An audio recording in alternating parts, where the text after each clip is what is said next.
Hello, আসসালামু আলাইকুম। তোমরা সবাই কেমন আছো? আশা করি ভালো আছো। আমিও নতুন একটি ব্লগ নিয়ে চলে আসলাম। ভিডিওটি তোমাদের ভালো লাগলে অবশ্যই লাইক, কমেন্ট এবং চ্যানেলটি সাবস্ক্রাইব করতে ভুলো না। তোমরা আমার পাশে থাকো। আশা করি ভিডিওটি ভালো লাগবে। দেখতে থাকো। এখানে আমি ভুনা খিচুড়ি করব।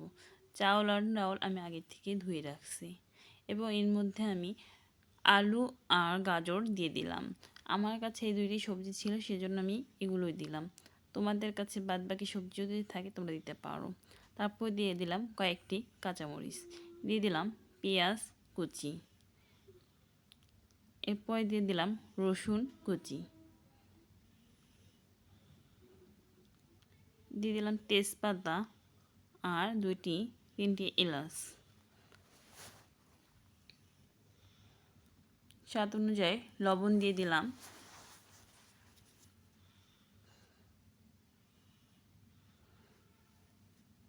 হলুদের গুঁড়াও দিয়ে দিলাম। অনেকের কাছে হলুদের গুঁড়ো বেশি লাগতে পারে, কম লাগতে পারে, মিডিয়াম মতন দিলেই হবে। এখানে কালারটার জন্য হালকা মরিচের গুঁড়ো দিয়ে দিলাম। তারপর এগুলো সব একসাথে ভালো করে মিক্সার করব।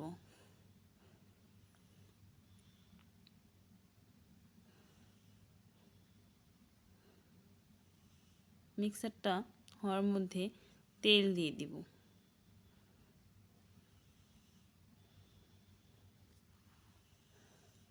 এখানে আমি প্রথমে সয়াবিন তেল ইউজ করব। আমি যখন খিচুড়িটা নামার আগ দিয়ে 1 চামচের মতন সরষের তেল ইউজ করব, 1 থেকে 2 চামচ। যদি ঘি থাকে কারো কাছে তাহলে তোমরা ঘিও দিতে পারো। এখন আমি স্বাদ অনুযায়ী পানি দিয়ে দেব। সিদ্ধ যতটুকু হতে পানি লাগে বা অতটুকুই দিব।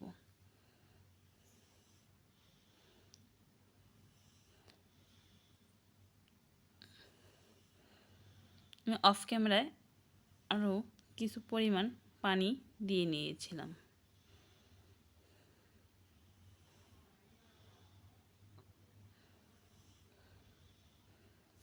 আমি এখন ঢাকনা দিয়ে ঢেকে রাখছিলাম। ওর মধ্যে আমার খিচুড়িটা হওয়ার মধ্যেই হয়ে গেছে। ক্যামেরা চালু করতে ভুলেই গিয়েছিলাম যে আমি যে ভিডিও বানাচ্ছিলাম।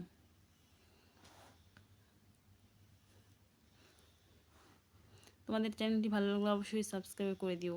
ধন্যবাদ।